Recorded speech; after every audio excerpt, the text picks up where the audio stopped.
औज़ुबिल्लाहिमिनश्शैतानिर्रजीम बिस्मिल्लाहिर्रहमानिर्रहीम। आज हमारा जो टॉपिक है लीगल राइट, जो कि इंग्लिश जूरिस्प्रूडेंस के पेपर में काफ़ी दफ़ा रिपीट होता है, तो आज हम इसको कवर करेंगे। एक तो इसकी डेफिनेशन लीगल राइट्स की, what is legal right, and इसके एसेंशियल्स और इसकी काइंड्स को हम कवर करेंगे, जो कि फ़िलासफ़ी ऑफ लॉ और इंग्लिश जूरिस्प्रूडेंस के पेपर में काफ़ी दफ़ा रिपीट होता है। तो चलें हम अब अपने टॉपिक की तरफ जाते हैं और इसको स्टार्ट करते हैं।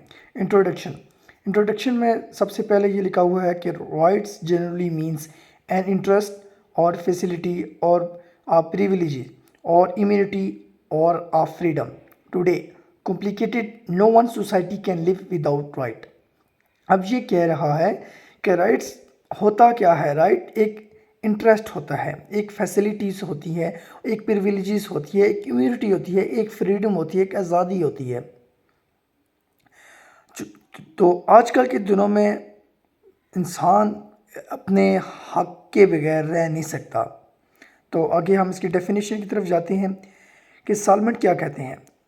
According to Salmond, it involves 2 points. Firstly, that right is an interest and society it is protect by rule of right.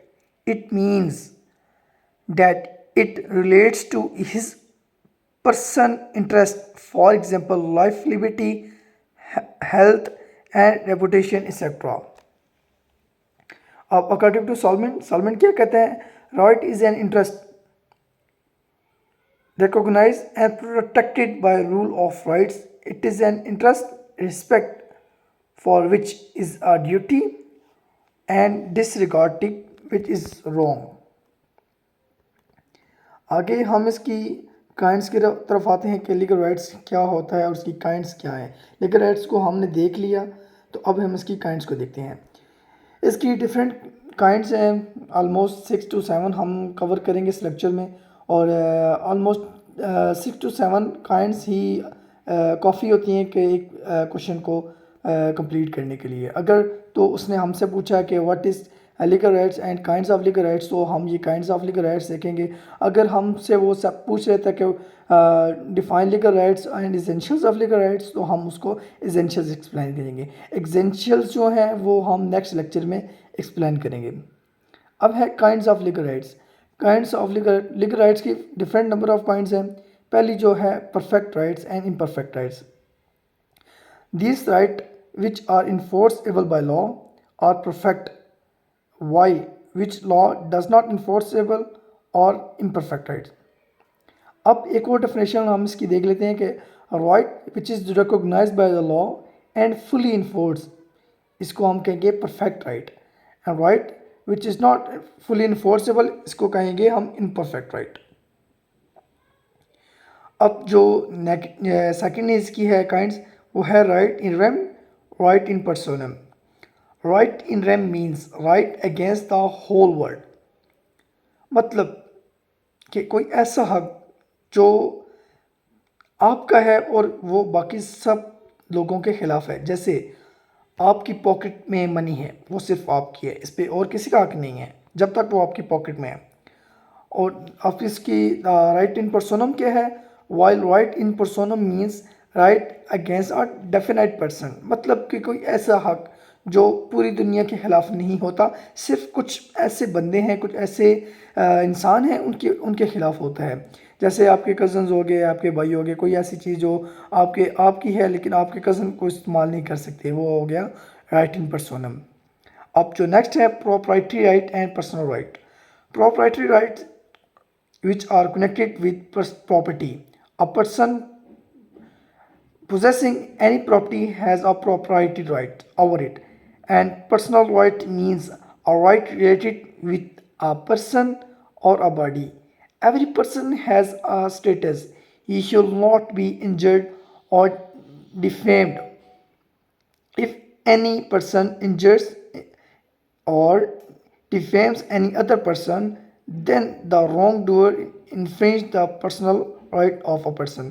और प्रोप्राइटरी राइट्स कौन से होते हैं? प्रोप्राइटरी राइट जो आपकी प्रॉपर्टी के साथ जुड़े होते हैं, जैसे आपकी ज़मीन हो गया, आपका मकान हो गया। और पर्सनल राइट कौन से होते हैं? पर्सनल राइट वो होते हैं जैसे कि आपकी जो इज़्ज़त है, आपकी जो बॉडी है, जो आपकी मतलब कि जो आपकी बॉडी के साथ अटैच होते हैं, जो आपके मतलब कि हम ये कह सकते हैं कि आपकी डिग्रियाँ, ये हो गया प्रोप्राइटरी राइट्स। अब नेक्स्ट है right in re propria and right in re aliena. Right in re propria, right in re propria क्या होता है जी? राइट इन रिप्रोप्रिया और right in one own property, मतलब there are complete right to which other rights can be attach, मतलब कि right in रिप्रोप्रिया ऐसा right जो इंसान की अपनी ज़मीन, अपनी प्रॉपर्टी के साथ होता है। अच्छा, अब राइट इन रीअलाइन और right over the property of another person, मतलब कोई ऐसा हक जो किसी की और किसी और बंदे की प्रॉपर्टी के साथ कोई हक आपका जुड़ा होता है। आपको डिफरेंट किस्म के भी कह सकते हैं, जैसे रास्ता भी है मतलब कि कोई जैसे पानी के कह सकते हैं कि वॉल्स हैं या कुछ भी हैं पानी के, तो आप वो किसी और की ज़मीन पे आप जाके वहाँ से पानी भर सकते हैं। ये हो गया right in re aliena. Right in realign is a right over the property of another person। अब नेक्स्ट आ गया लीगल एंड इक्विटेबल राइट्स। अब लीगल और इक्विटेबल राइट्स क्या होते हैं? Legal rights is recognised by law while equitable rights has been recognised by natural justice. Legal rights वो जो कॉमन लॉ या कोई और जिसको रिकॉग्नाइज करें, और इक्विटेबल जो है वो राइट्स जो इक्विटेबल कोर्ट्स जो रिकॉग्नाइज करें उसे हम इक्विटेबल राइट्स कहते हैं। अब primary rights and secondary rights. Primary rights are independent right while secondary rights means dependent right। These they are also called principal rights and helping rights, मतलब कि principal हम इस पॉइंट को हम कह सकते हैं कि principal rights and accessory right. अब इसकी एक एग्जांपल देखते हैं हम कि एक दरख्त है, वो आपका है, वो दरख्त आपका है, वो मतलब कि प्रिंसिपल राइट हो गया। अब उस दरख्त से जितने भी मतलब फ्रूट्स का दरख्त है, चेरी का दरख्त है या कोई और ऐसा दरख्त है, अब वो जो है वो उस दरख्त से जनरेट हो रहे हैं, वो एक्सेसरी राइट हो, वो आपने उस दरख्त से जनरेट कर रहे हैं। अब नेक्स्ट है public right and private right. Public rights वो जो होते हैं पब्लिक एट लार्ज के लिए होते हैं, प्राइवेट राइट जो प्राइवेट पर्सन के लिए होते हैं। पब्लिक राइट में जैसे पार्क आ जाते हैं, इस तरह की जो हॉस्पिटल्स आ जाते हैं, ये सारी पब्लिक राइट्स के लिए होते हैं। और प्राइवेट राइट जो किसी खास बंदे के लिए होते हैं, मतलब कि right to possession, right to ownership, ये प्राइवेट राइट में भी आ सकता है। अब नेक्स्ट है vested right and contingent right. Vested right कौन सा होता है? Vested rights are of permanent nature, मतलब कि वेस्टेड राइट ये होते हैं ना कि आप किसी गोदाम में जाते हैं, आपको पता है कि ये चीज़ें पड़ी हैं, तो आप वो चीज़ें ले लेते हैं। आप कॉन्टीजेंट राइट होता है जो हैपनिंग, मतलब जो हैपनिंग और नॉन हैपनिंग पे बेस करती हैं उसे हम कॉन्टीजेंट कहते हैं। ये कॉन्ट्रैक्ट एक्ट सेक्शन 31 से इसकी स्टार्ट होते हैं कॉन्टीजेंट राइट, और जो हैपनिंग और नॉन हैपनिंग पे बेस करते हैं। अब पॉजिटिव राइट कौन से होते हैं? Positive right and negative right. Positive right वो होते हैं कोई मतलब कि कोई आपके लिए कुछ करे, मतलब कोई कोई बंदा आपके लिए कुछ करे। नेगेटिव राइट वो होते हैं कोई आपके लिए ना करे। जैसे पॉजिटिव राइट मतलब कि कोई ये कह सकते हैं ना कि आपके लिए कोई बंदा कोई काम करता है। नेगेटिव राइट कोई बंदा आपके खिलाफ ना करे। ये मुख्तलिफ एग्जाम्पलें आप इसमें ऐड कर सकते हैं। तो ये आज का हमारा टॉपिक था लीगल राइट्स, और हमने इसकी काइंड्स भी देखी।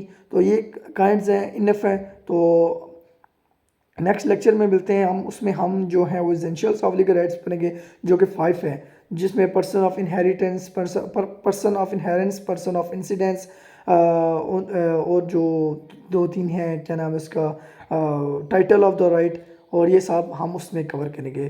तो अल्लाह हाफिज़।